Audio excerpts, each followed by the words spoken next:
Bum bum bum bum bum bum bum bum bum bum bum bum bum bum bum bum bum bum bum ba-da-da-dum bum bum ba-dum ba-ba-dum bum bum bum bum bum bum bum bum bum bum bum bum ba-dum bum bum bum bum bum bum ba-da-da-dum bum ba ba-dum ba-ba-dum dun dun dun dun dun dun dun dun dun dun dun ba dun dun dun dun dun dun dun dun. Hi, my friends. Hello. Hi, Deb and Bob Dunbar. No, so nice to see you. And Francine and Jill and Glenn and Caroline and Heather. Hello, everyone. It's so great to see you all. You know, last week I was in Detroit Airport and my microphone was doing crazy things. And so I'm very thankful for you folks putting up with all of my technological problems.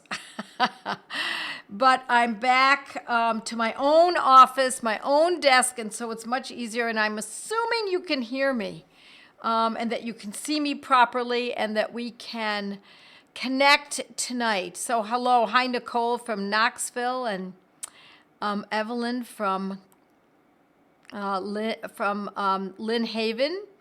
Hello. Hi, Tara.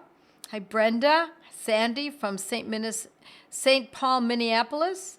So good to see everyone. It's really wonderful. So now, some of you are on Joette's Mighty Members, and others of you are on Facebook. And so I ask you, please like, share, comment, and subscribe to YouTube. I've not done that. I don't ask you to do that, but it really does make a difference because we need to get more people onto this. How do we need it? Yeah, I think it's good. I think it's important. Don't you think? I think it's important that we get as many people as we can following homeopathy, knowing how to use it, how to use practical homeopathy, which is infinitely easier than classical homeopathy, and consistent. And I have to say, I believe practical homeopathy is more Hahnemannian, meaning Dr. Samuel Hahnemann, who discovered and built a homeopathy back in the 1700s in Germany. And so I believe that practical homeopathy is more Hahnemannian than many other methods. No problem if somebody wants to be a classical homeopath, but for those of you who want to move it along quickly, want to see that needle moving fast, practical homeopathy is the way to go. So please like, share, comment, etc. And because we're on X and Facebook now, and YouTube, Rumble, Mighties, of course, and next week we may be on Instagram. We're working to get this going as hard and fast as we possibly can. Yep. Practical homeopathy is, thank you, Lisa, for saying, is the way of the future. Yeah, I believe it is. I was a classical homeopath for 15 years. And what I mean by that is not that I was dabbling. No. I was practicing full time as a classical homeopath for 15 years, from 8:15, often even earlier than that in the morning, until 6 o'clock at night. And then I'd go out and teach it in the evenings. I used classical. I was dyed in the wool. I taught the first classical homeopathy course that was ever, let's see, how do I say, was accepted by New York State College as a accredited course. That's what I'm looking for. So I taught classical. I wrote classical. I was published in journals, etc., as a classical homeopath. And I'm here to tell you that I ate my hat. And I think that many other classicals should be considering doing the same, because without these protocols that I teach, it's far too difficult. Without this knowledge of understanding of repetition, how important repetition is, and how important it is that people understand that you don't keep climbing up the potency ladder. You use the right protocol to start with. Now, having said that, we're going to talk about something tonight that's kind of interesting. We've been talking about addictions, right? And there are many kinds of addictions. I think kleptomania is an addiction of sorts. It's really a mental condition. It's a behavioral problem. I don't even know that I would call it a psychological disease. I would call it a behavioral problem. And I also believe that it is a morality problem. I'm sorry, excuse me. I'm unapologetically old-fashioned now that I've gotten into this age.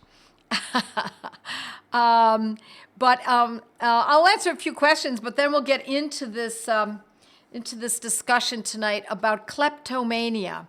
So someone's asking, Christine says, I know essential oils and homeopathics don't mix, but can you use products with essential oils on the skin and take homeopathics at a later hour, 2 hours, etc. apart? Or do essential oils, whether on the skin or just smelling them, make the homeopathic remedy null? I'm so glad you asked that question, Christine, which is why I decided to jump on your question, because it integrates into what I'm talking about now, and that is practical homeopathy versus classical. When you're using the classical method of homeopathy, you're using one medicine, 1 day. That's what you got, 1 day. Well, maybe you split dose twice in a day or 3 times in a 24-hour period. Generally speaking, this is not an absolute, but it's generally speaking, and particularly how this is taught, that you get one medicine to cover all symptoms. And you only have a couple of days in which to utilize the medicine. And then after that, no medicine at all. Nothing at all. You just wait and observe. And in many ways, it can act. But what if you do exactly what Christine is talking about? What if you get into some essential oils? Now, most essential oils are not a problem, generally speaking, but the ones that are camphor, mint, menthol, those that are aromatics. Not all essential oils are aromatics, but those that are aromatics can antidote the medicine. And if you're only taking that medicine once or 3 times in 24 hours, and now you have to wait a month or 6 weeks, indeed, that nullifying the medicine is really a problem, isn't it? Not so for practical homeopathy. Why?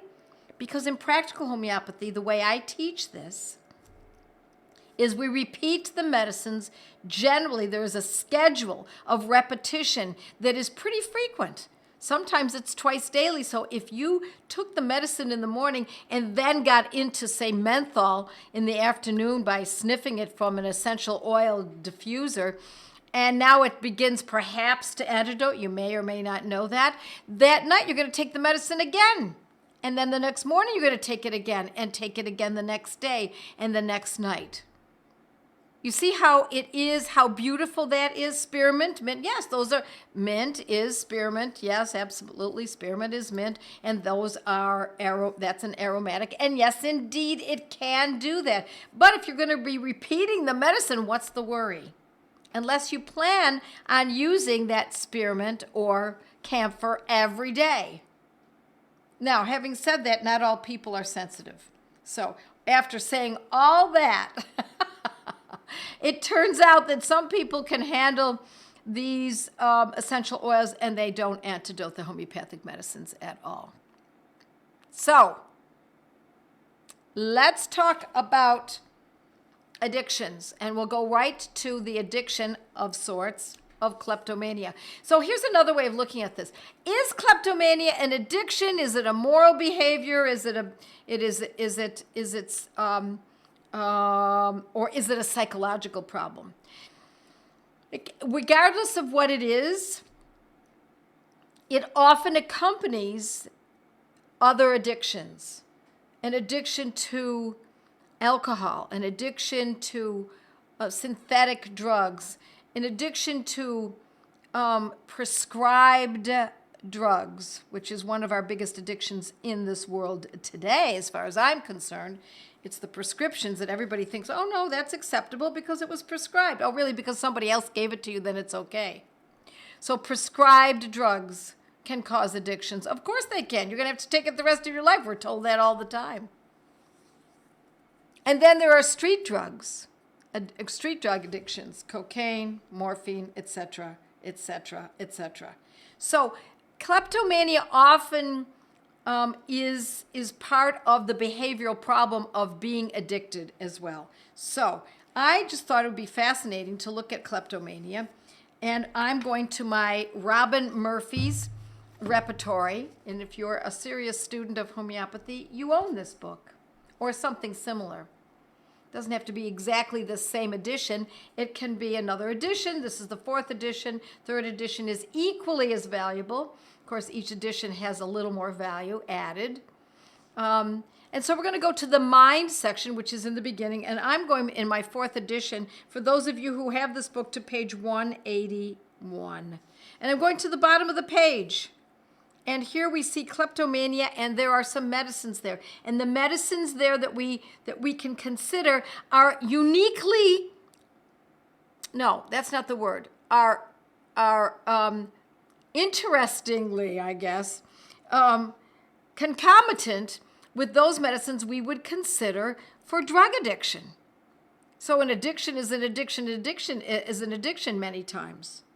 So under kleptomania, what we've got is belladonna, absinthe, belladonna, heroin, heroinum, lycopodium, morphine, opium, nux vomica, pulsatilla, stephysagria, sulfur, tarantula, and thuja. Now, there are other medicines. I'm reading to you those medicines that are in bold and caps, or in bold and italicized, etc. These are the most important. Now, I want to tell you something kind of interesting. Years ago, I had this, I used to speak at a lot of health conferences. And in doing so, after I spoke, I was given a booth where my family and I would lay out all of our products, educational products, my CDs. At the time, I only had one little book, and that was Gateway to Homeopathy. And then I would sell homeopathy kits, and I had a kit that was in front of the table, and people would look at it. I was explain to them, those who knew nothing about homeopathy, what to look for and how interesting they were. And there were 50 homeopathic medicines in this kit, and 100 in this kit, and 29 in this kit. And it was a part of a display. And then for those who wanted to purchase, they could certainly buy. At the end of the day, when we started to pack up, put away all the books and the CDs and my posters and my kits, I went to close up the kit, and I noticed that one of the medicines was missing. Someone had stolen one of the medicines. Now, it was around the time, it was in the month of January. It had to be a good 15 years ago. And it was cold outside, and a lot of people had colds and etc. Katie knows. And one of our best medicines for the onset of a cold is nux vomica. It also, my friends, happens to be one of the best medicines for kleptomania. So it's so fascinating, because I believe that person, whoever it was, took that medicine to help their cold, but they didn't buy it. They stole it from me. And it's so interesting that the very medicine that they stole is the medicine that is needed in order to help someone to abort their interest in stealing. I just think that's absolutely fascinating. So as much as it was irksome to me that now I had to go to the pharmacy that manufactured the kit and get specifically that medicine for that little slot in that kit, it was pretty interesting, because if that person took that nux vomica for their cold, I assume they probably did, otherwise why would they take it? It might indeed, if they took it for enough doses, I don't know that one dose would do it, but if they repeated it enough times, they indeed may have stopped taking other people's possessions. Yeah, God wink moment. You got that right. Isn't that very well put? A God wink moment. So, I'm sure you're seeing this pattern every week when we talk about these addictions, that Nux vomica shows up over and over and over, time and again. It's one of our great medicines. It's one of the great medicines for people who are so caught up in themselves, so caught up in the head. They're living a life that is too fast-paced. They're often attorneys or accountants, and they're focused on the life of playing life through the eyes of a chess player, making sure that they are moving in this direction and watching out for that guy, and placement of themselves and others in the game of chess is one way to look at it.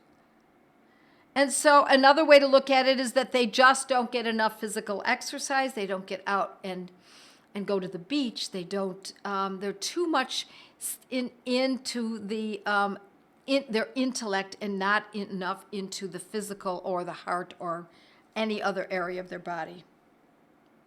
So,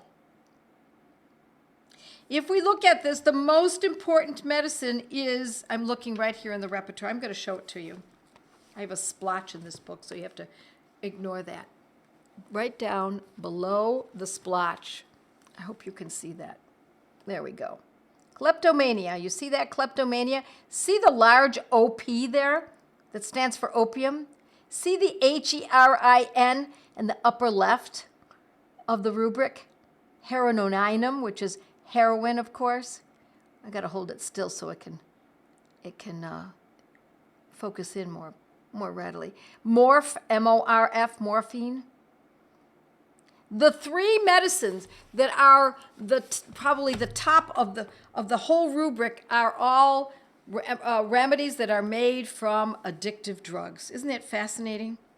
I think it's very interesting because we know that people who have drug addictions, of course, are stealing in order to support their addiction habit. So, there are other medicines as well, and also other parts of this rubric. Under kleptomania, we can also say, under kleptomania, there is also for money. In other words, not for money, they're stealing money. Kleptomania, money. And what do we see there? We see heroin, morphine, opium. Now, I'm not saying that people take these drugs. We're using these drugs are made into homeopathic medicine. Difficult to get a hold of, my friends, but I want you to know about them. And for those of you who are been studying with me for some time, we all know there are ways to get these unusual medicines. Now remember, it's not actually heroin. It's heroin, let's say heroinum 200C, which means it's diluted 200 times to the 100th power, so there's no heroin left in it in terms of what can be found readily. It's the essence, I suppose, of the original substance. Remember, the medicine the substance that causes disease will cure it when made homeopathically. And what does that mean? It means homeopathically it is diluted so many times that there is really so little of what's left of the original substance that it would be difficult to find it. But what you do find is that it acts on the system to make those shifts. Okay, wintergreen shouldn't be used with homeopathic meds, says someone. But as I explained earlier, we don't have to worry about that if we're going to repeat the medicines, right? Or if someone is not very sensitive. Some people can have wintergreen and menthol and mint and camphor and have no trouble at all. and they don't have any reaction. They don't have any antidoting. So it's all relative. What potency would I use? I would use a 200C.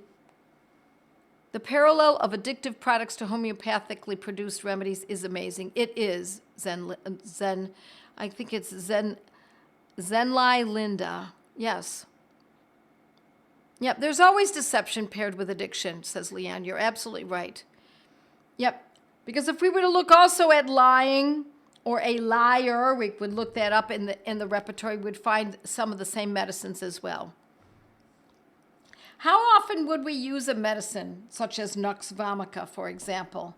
I would use it in a 200 potency, and I would use it for something like this, for this kleptomania, particularly if it's related to an addiction of it. I mean, it's one thing if someone occasionally, if it's a child who steals a candy bar once in a while, they need to be slapped on the back of the hand. They need to be trained up better. But unless it becomes something that is a true behavioral problem, I would not use this. But if we're talking about someone who is an adult now and is starting to behave in this manner, then I would use, for example, Nux vomica 200C, say every other day for quite some time, a month, 2 months, maybe even 3 months.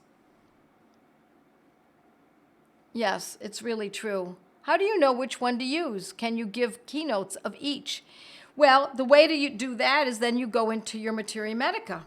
You can use my Materia Medica. You can use Boraki's Materia Medica. You can use Robin Murphy's Materia Medica. And so what you're doing is you're going to look at Nux vomica. And as I just described to you a little while ago about Nux vomica, it's someone who's very much in the head, who's always playing like life is a chess game, who's always irritable, can't stand to drive in traffic. Everyone is an annoyance.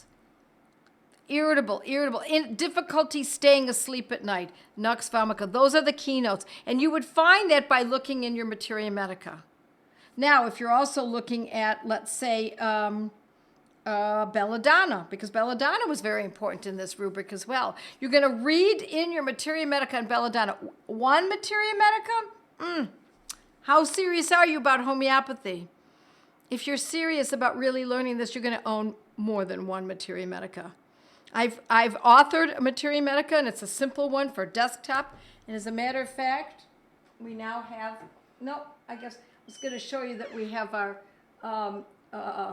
gateway to homeopathy is now in Español right there. Let's see if I can get my hand on it right there. But my Materia Medica is in English, and I have that. Oh, it's fallen over. I'm not going to pull it out now. So, I think I own probably 34 different Materia Medicas. I don't expect you to do that, my friends. But if you're serious about it, you can't stop yourself. You want to own these Materia Medicas consolidated by different authors. Yes.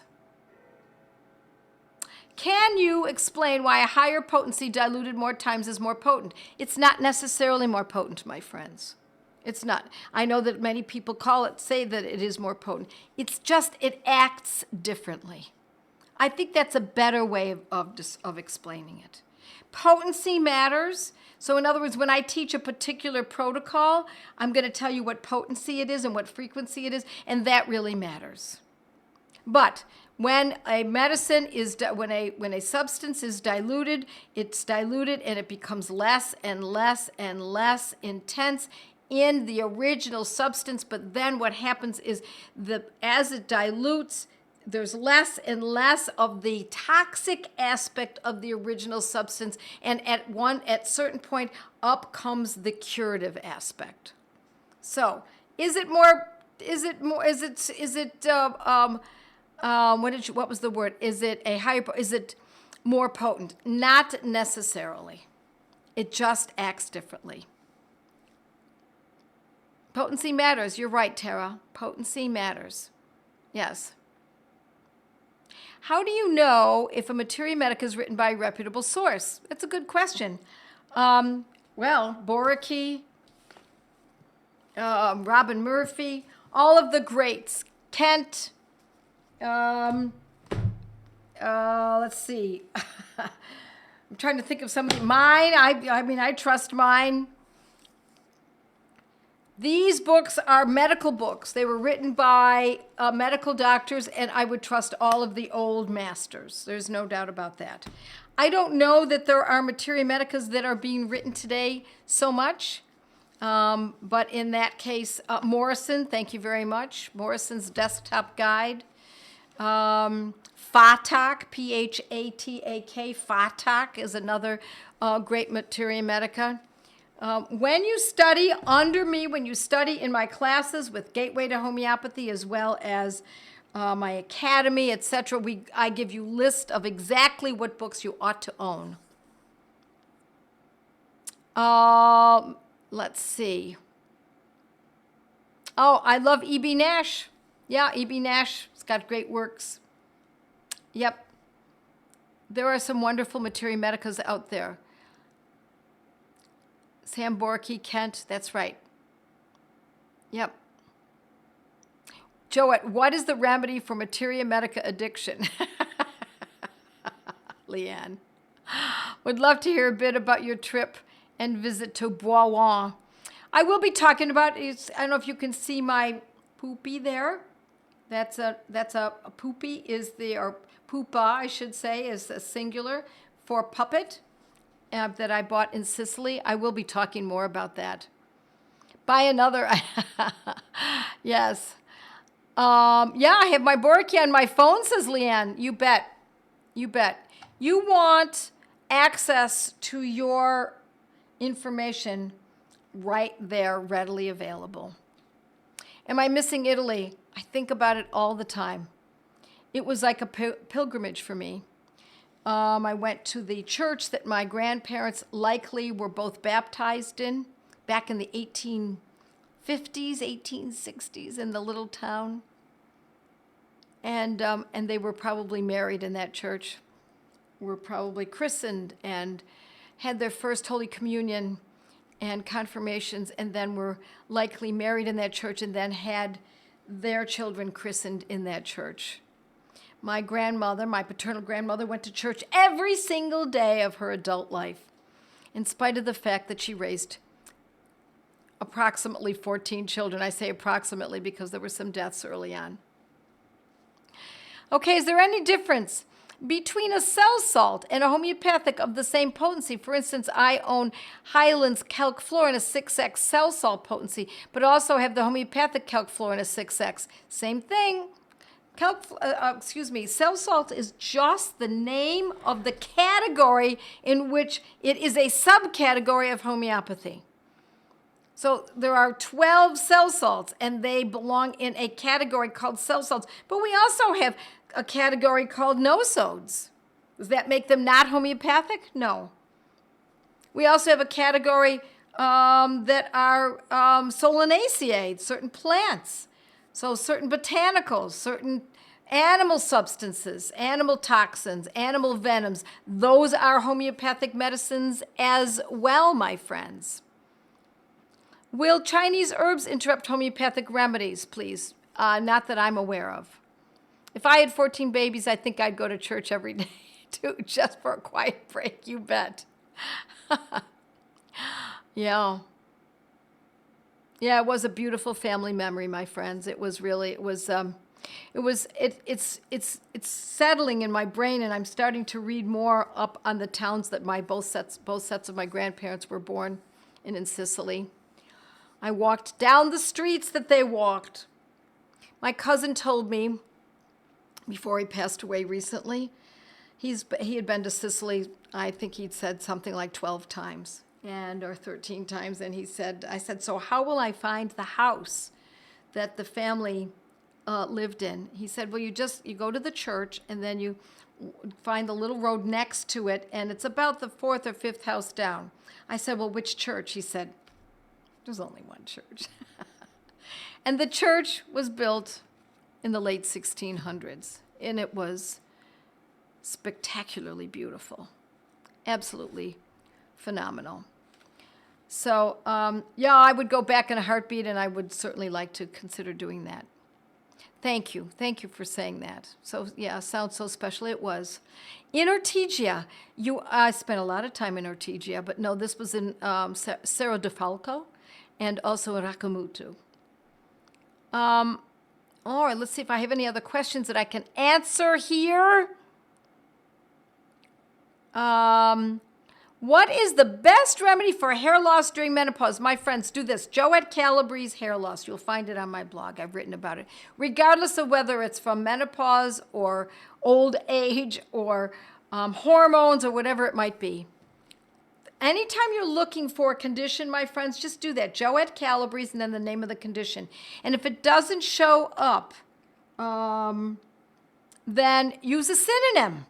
If you're looking for, let's say, ear infection, and you look, I don't know, what's the word for ear infection? Otitis media. Joette Calabrese, otitis media.